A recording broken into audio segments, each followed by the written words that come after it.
What I'm doing here is bringing the barrel tang down into the wood.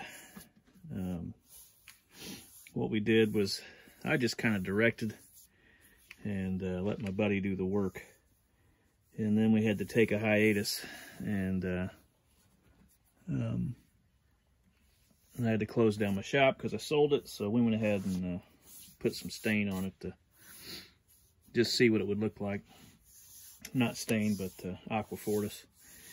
And with plans to at least have something to look at until we got back to working on it. So here we are back working on it, and he has since put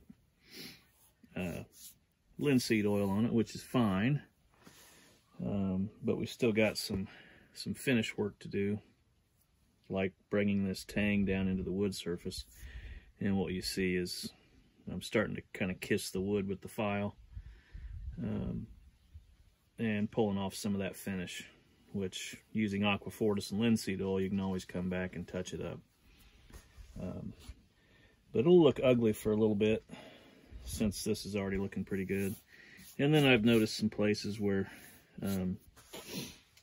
he could spend a little bit more time removing some file marks and such, but I'll probably annoy the shit out of him and make him redo some of this work. I know him, because he's not too different from me. He wants to hurry up and get it done so he can go deer hunting, but since I've kind of touched some of it, he wants my name on it, which I'm not keen to do since he did most of the work. But I am willing to accommodate. If that's the case, I'm going to put him on some fine finish work before we call this thing done and put some names to it. I've got the I posted a picture earlier in the week. I've got the lock positioned, and it's got its bolts through. I got the triggers there where they're going. I got the screw in that tang. So the actual firing assembly is set. That's not the finished screw. That'll be a slotted screw, dome top slotted screw, so that'll be a lot prettier. And then he's got linseed oil all over his barrel too, which has protected it from rusting over this time, but he's going to have to strip that and do some more polish work, and we'll probably brown it and keep it from rusting in the future. But I think after today, he can certainly take it hunting, but I'm going to strongly suggest he do some proper finish work back here towards the stock, certainly under the cheek. If the light's right, you can see scratch marks from doing the concave carving. Yeah, he'll shoot it today, I think, depending on how fast he is putting sights on. Anyway, I'm gonna keep working on this till he gets here. I'm gonna try to just let him do the sights by himself, but we'll see how my patience holds out. Not saying he's not good, but he's learning. So anyway.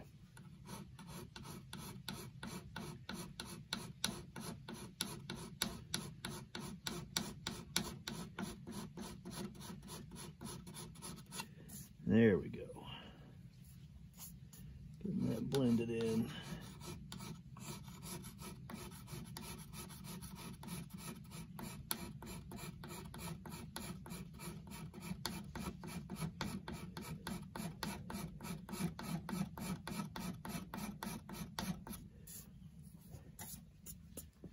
Yeah, it's coming out pretty nice.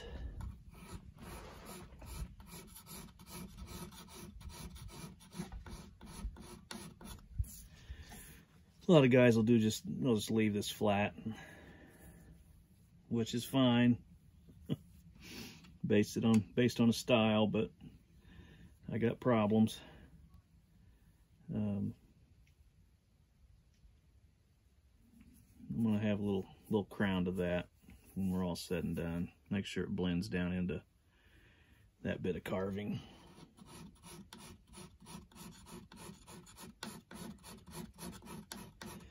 Nice thing about doing well, the history of these guns.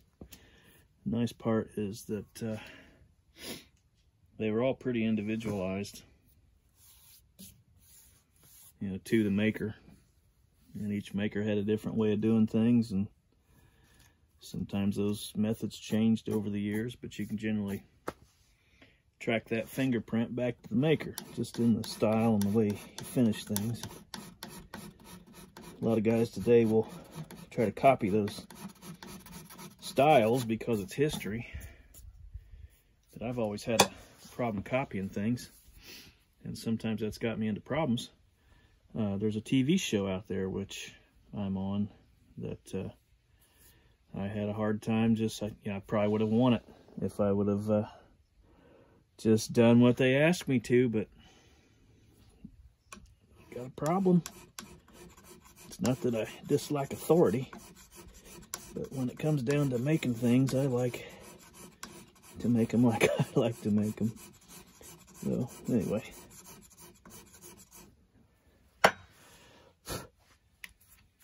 But no, these guns are historical, so I get it. You know, people want history.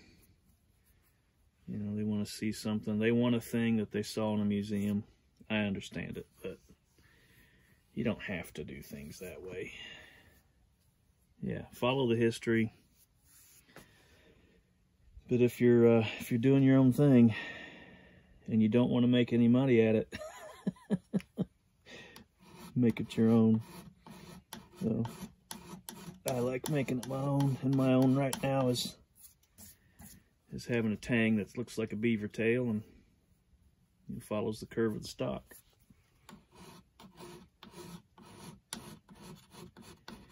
And it's almost there. This is better done before you get the finish on it, but actually working on it, it's pretty helpful to see where you need to take away material and where you don't. But I'll have to get dressed up to make the finish all match.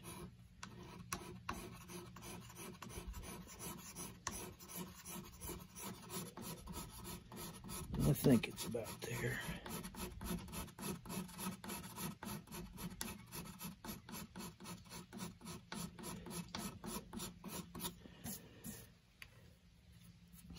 You know, sometimes these guns with age, you know, the steel's not going to change unless it rusts out real bad from sitting in a barn or something. But the wood will always, you know, it's dynamic. It'll raise and shrink depending on humidity.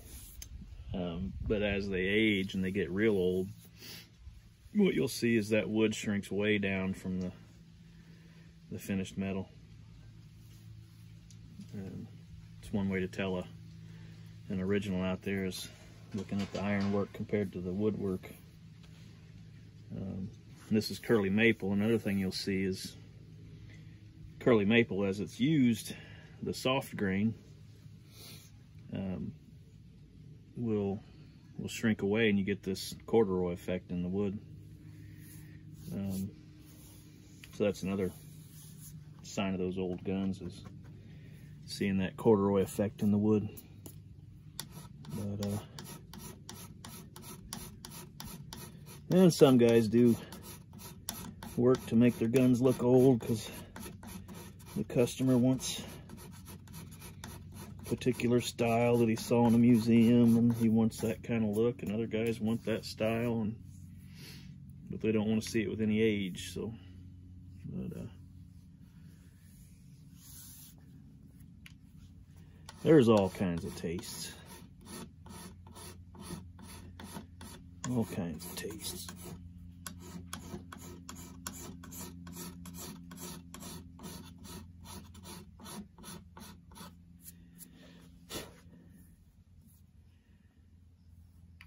I think I'm about to call that good.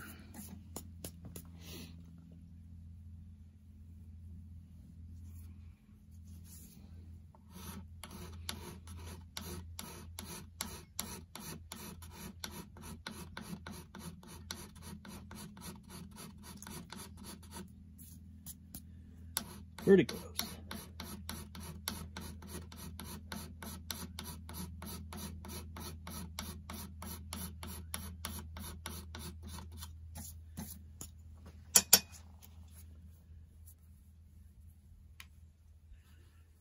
Yeah, that'll be good.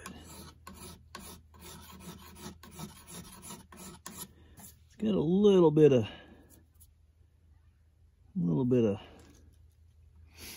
impression from mill scale from forging that Tang out that I'm probably not going to get down to, but that's going to be okay.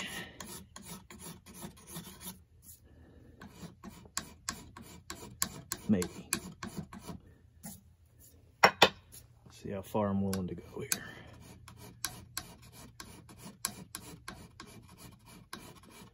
Yeah, it's coming out.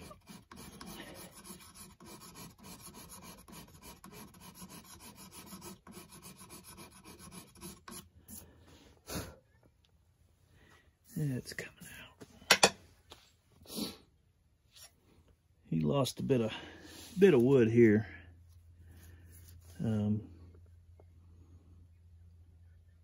It's his first gun. Everything else is really good. He just lost a little bit right there on that ear. You could go back and we could backfill that. But frankly,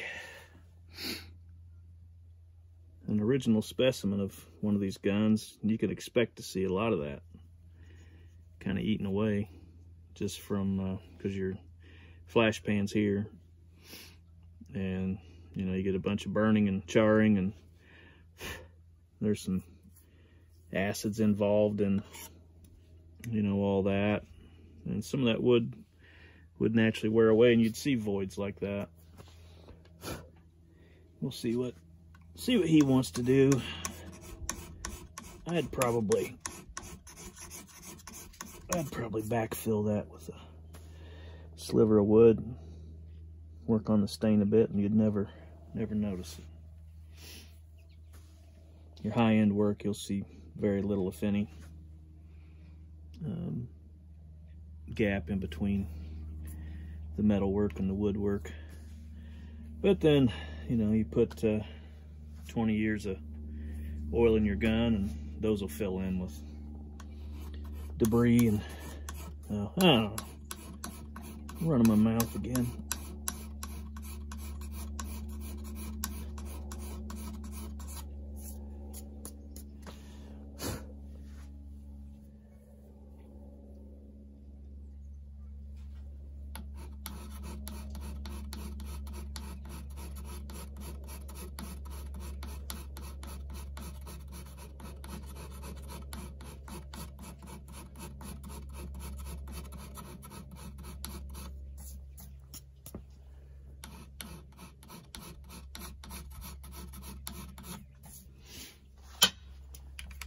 Kind of fun getting back to a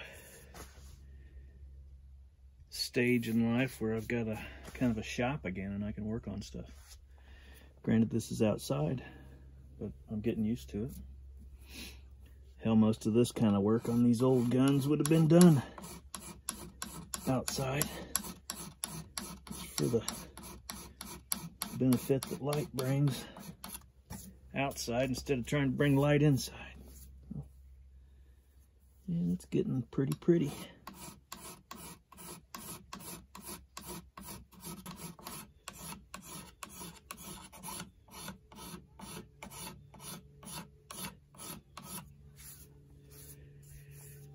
I think that's good for file work. Get a little emery cloth on there.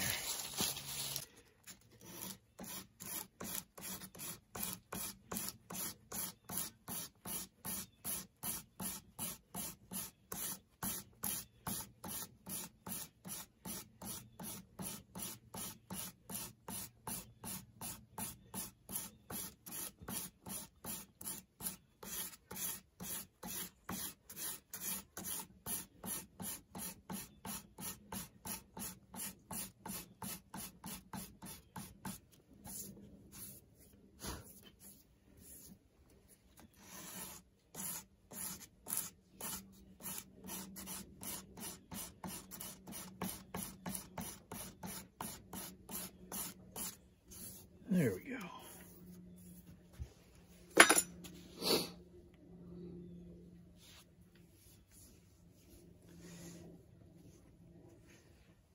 feels pretty good.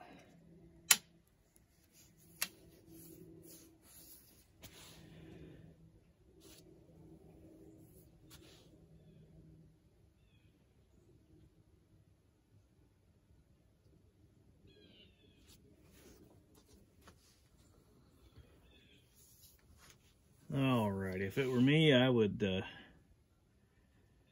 take some more material away. You can see from the edge of my thumb. Let's do this. I would get this proud point here. I would bring this material, let's shave some away and give a balanced look right there and a balanced look right there. Work that on around.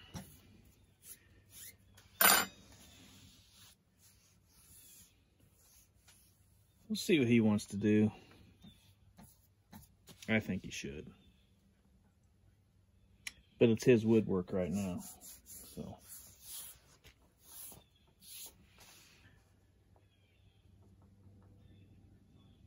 Of course, he's not here.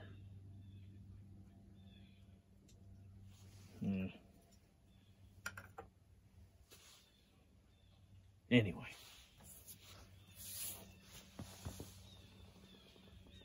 You heard me vocalize that, didn't you?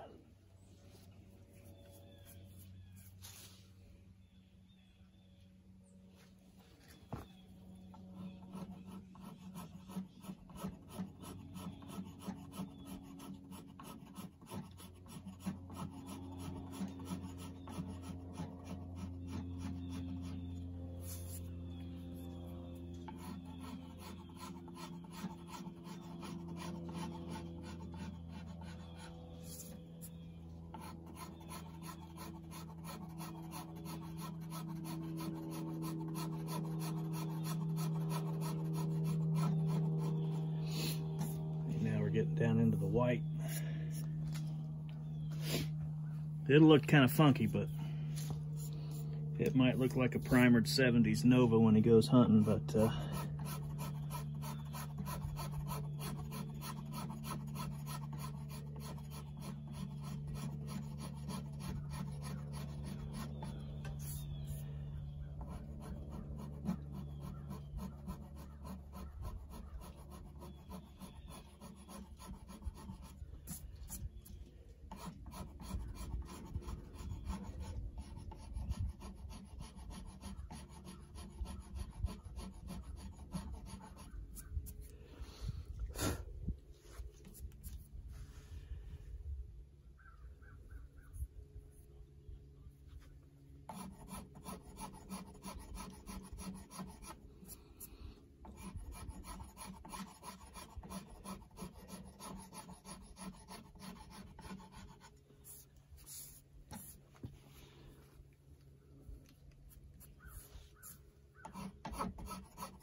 that's what I'd do right there.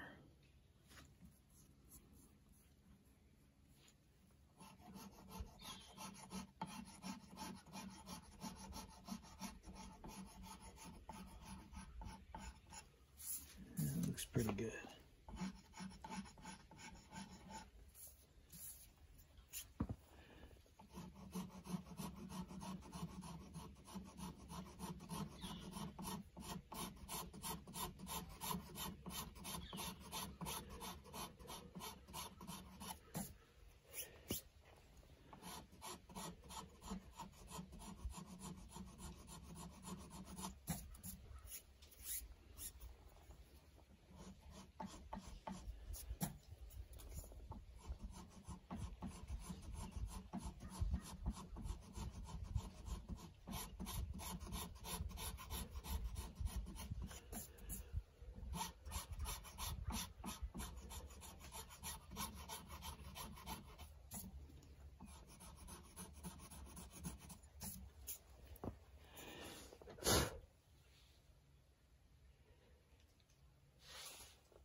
Primered 70s Nova it is.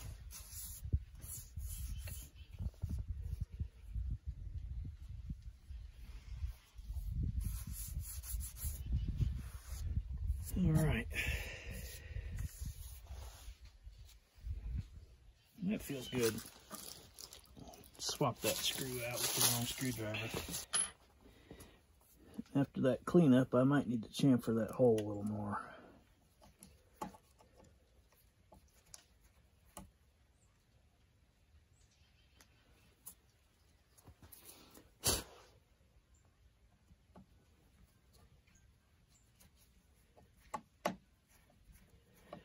I generally use a sacrificial screw on that Tang.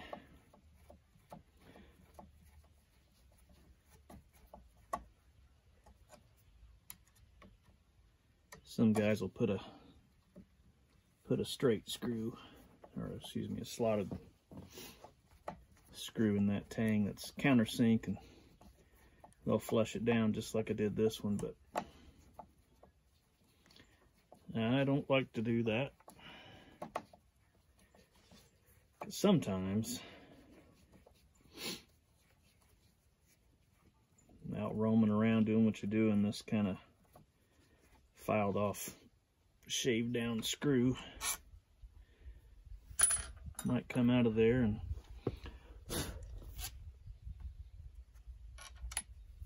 that very sharp edge will bite the shit out of you.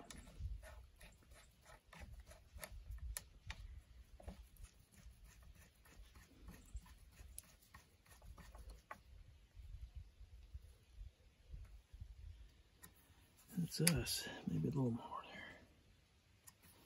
there. There we go. You call that done. And I think he's here, so I'm going to walk away and pretend like I didn't do anything. Here you can see that little void I was talking about. That wood's all pretty good and flush, but that's a good smooth transition.